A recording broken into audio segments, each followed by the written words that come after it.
ಶುರು ಮಾಡೋಣ. ಏನಿಲ್ಲ ಇವತ್ತು ಅಂದರೆ ಕಾಗವಾಡ ಏನು ತಾಲೂಕಿನಿಂದ DCC ಬ್ಯಾಂಕಿಗೆ ಒಂದು ಶಾಸಕರಾದ ಮಾನ್ಯ ರಾಜು ಕಾಗೆ ಅವರು ಸ್ಪರ್ಧೆ ಮಾಡಿದರು, ಇನ್ನೊಂದು ಸನ್ಮಾನ್ಯ ಶ್ರೀನಿವಾಸ್ ಪಾಟೀಲ್ ಅವರು ಸ್ಪರ್ಧೆ ಮಾಡಿದರು.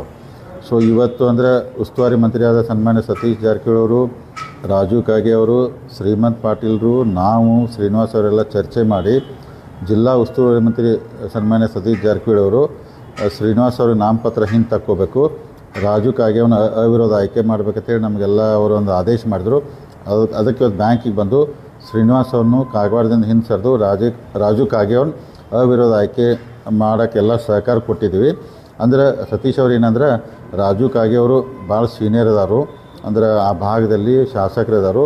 ಶ್ರೀನಿವಾಸ್ ಅವ್ರಿಗೆ ಮುಂದೆ ಅವಕಾಶ ಐತಿ, ನಾವು ಮಾಡೋಣ. ಆದರೆ ಅವ್ರನ್ನಂದ್ರೆ ಅವ್ರ ಹಿರಿಯತನ ಮತ್ತು ಸ್ವಲ್ಪ ಅವ್ರ ಹೆಲ್ತ್ ಇಶ್ಯೂ ಎಲ್ಲ ಇರೋದ್ರಿಂದ ಅವ್ರಿಗೆ ಭಾಳ ಇಲೆಕ್ಷನ್ ಓಡಿಸಾಡಿ ತ್ರಾಸು ಕೊಡೋಕೆ ಹೋಗ್ಬೇಡ್ರಿ, ಅವ್ರಿಗೆ ಸಹಕಾರ ಕೊಡೋಣ ಅಂದ್ರೆ ಮಾನ್ಯ ಉಸ್ತುವಾರಿ ಸಚಿವರ ಅಂದ್ರೆ ಆದೇಶ ಮೇರೆಗೆ ರಾಜು ಕಾಗೆ ಅವ್ನ ಅವಿರೋಧ ಆಯ್ಕೆ ಮಾಡಿದ್ದೀವಿ.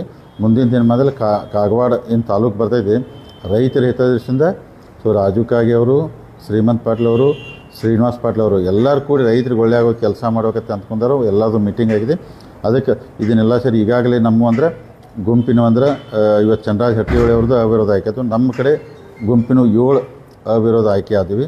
ಒಂದು ಗಣೇಶ್ ಹುಕ್ಕೇರಿ ಆಗಿದ್ದರು, ಮತ್ತು ರಾಜು ಕಾಗೆ ಅವರಂದರೆ ಉಸ್ತುವಾರಿ ಸಚಿವರು ಆದೇಶ ಮೇಲೆ ಅವರೇ ಅವಿರೋಧ ಆದರು. ಇನ್ನು ಮೋಸ್ಟ್ಲಿ ಒಂದು 7 ಚುನಾವಣೆ ನಡೀತಾವೆ.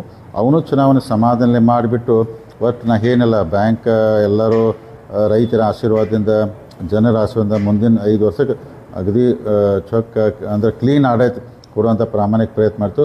ಅದಕ್ಕೆ ಉಸ್ತುವಾರಿ ಮಂತ್ರಿ ಅವರಿಂದ ಇವತ್ತು ಕಾಗವಾಡ ತಾಲೂಕನ್ನು ಅವಿರೋಧ ಆಯ್ಕೆ ಆಗ್ತಾರೆ.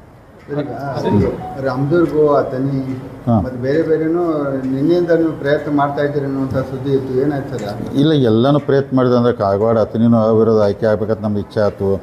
ಆದರೆ ಅಥಣಿ ಆಗಾಕಂದ್ರೆ ಸಾಧ್ಯ ಇಲ್ಲ ಅಂತ ಅನ್ಸಾತೈತೆ ರೀ. ಕಾಗವಾಡ ನಾವೆಲ್ಲ ಅದಕ್ಕೆ ಅಟ್ಲೀಸ್ಟ್ ಇದನ್ನಾರು ಒಂದು ಮಾಡತ್ತೀವಿ. ರಾಮದುರ್ಗನೂ ಬಹುಶಃ 3 ಜನ ಉಳಿಬೋದು ಕನ್ನಡದಲ್ಲಿ ಅಂತ ಐತೆ ರೀ. ಬೈಲೊಂಗ್ಲಿ 2 ಉಳಿಬೋದು, ಕಿತ್ತೂರು 2 ಉಳಿಬೋದು, ರಾಯಬಾಗನೂ 2 ಉಳಿಬೋದು, ನಿಪ್ಪಾಣಿನೂ 2 ಉಳಿಬೋದು. ಅಥಣಿ ಹಿಂಗೆ ಐತಿ. ಮೋಸ್ಟ್ಲಿ 9 ಅಂತಿ ಅವಿರೋಧ ಆಯ್ಕೆ ಆದಂಗೆ ಆದವು ರೀ. ಇನ್ನು 7ಕ್ಕೆ ಚುನಾವಣೆ ನಡೀತಾವೆ. ಅವು ಚುನಾವಣೆ ಎಲ್ಲರೂ, ಯಾಕಂದರೆ ಎಲ್ಲ ನಮ್ಮವ್ರು ಇರ್ತಾರೆ, ಸಮಾಧಾನದಲ್ಲಿ ಶಾಂತಿ ಎಲೆಕ್ಷನ್ ಮಾಡೋಣ. ಮತದಾರ ಯಾರಿಗೆ ಆಶೀರ್ವಾದ ಮಾಡ್ತಾರಲ್ಲ ಅದಕ್ಕೆ ಏನಿಲ್ಲ, ಮುಂದಿನ 5 ವರ್ಷ ಬ್ಯಾಂಕ್ನತಿ ಭಾಳ ಉನ್ನತ ಮಟ್ಟಕ್ಕೆ ಬೆಳೆಸುವಂಥ ಎಲ್ಲರೂ ಕೂಡಿ ಜಿಲ್ಲಾದ ಎಲ್ಲ ಲೀಡರ್ಗಳು ಪ್ರಾಮಾಣಿಕ ಪ್ರಯತ್ನ ಮಾಡ್ತೀವಿ. ಅದಕ್ಕೆ ಇವತ್ತು ಅಂದರೆ ಸನ್ಮಾನ್ಯ ಸತೀಶ್ ಜಾರಕಿಹೊಳಿ ಉಸ್ತುವಾರಿ ಮಂತ್ರಿಯವರ ಆದೇಶದ ಮೇರೆಗೆ ಕಾಗವಾಡ ತಾಲೂಕನ್ನು ರಾಜು ಕಾಗೆವನ್ನು ಅವಿರೋಧ ಆಯ್ಕೆ ಮಾಡ್ತಾಯಿದ್ವಿ. ಇಷ್ಟು ಹೇಳಕ್ಕೆ ಬಯಸ್ತೇನೆ. ಬೆಳಗಾವಿ ಮೂಡಲ್ಗಿಂದ ಕೂಡ ಒಬ್ಬೊಬ್ಬರು ಅಭ್ಯರ್ಥಿ ಅವ್ರ ವಿರುದ್ಧ ಒಬ್ಬೊಬ್ಬರು ನಾಮಪತ್ರ ಸಲ್ಲಿಸಿದ್ರು, ಅವರು ಎಲ್ಲರೂ ವಿಡ್ರಾ ಮಾಡ್ಕೊಂಡ್ರಿ. ಈಗ ಎಲ್ಲರೂ ವಿಡ್ರಾ ಮಾಡ್ಕೊಂಡ್ರಿ.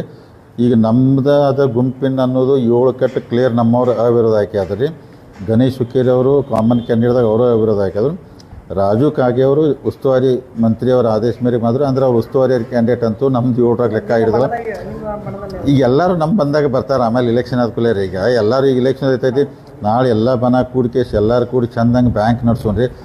ಜಗಳ ಎಲ್ಲಿ ತಗಾರಿ ಇಲೆಕ್ಷನ್ ಆಗೋತಕ. ಇಲೆಕ್ಷನ್ ಮುಗಿದು ಜಗಳ ಬಿಡೋದು, ಡೆವಲಪ್ಮೆಂಟು, ಬ್ಯಾಂಕಿನ ಹಿತ ಒಳ್ಳೆ ಕೆಲಸ ಮಾಡ್ಕೊತ ಹೋಗ್ತಾರೆ. ಬಹುಶಃ ಚುನಾವಣೆ ಆಗ್ತಾವ್ರಿ. ಇಷ್ಟೆಲ್ಲ ಆಗಿದಾವೆ. ಒಟ್ಟು ಎಲ್ಲನೂ ಸಮಾಧಾನ ಮಾಡೋಕ್ಕೆ ಪ್ರಯತ್ನ ಮಾಡ್ತೀವಿ ಚುನಾವಣೆ. ಎಲ್ಲ ಧನ್ಯವಾದ.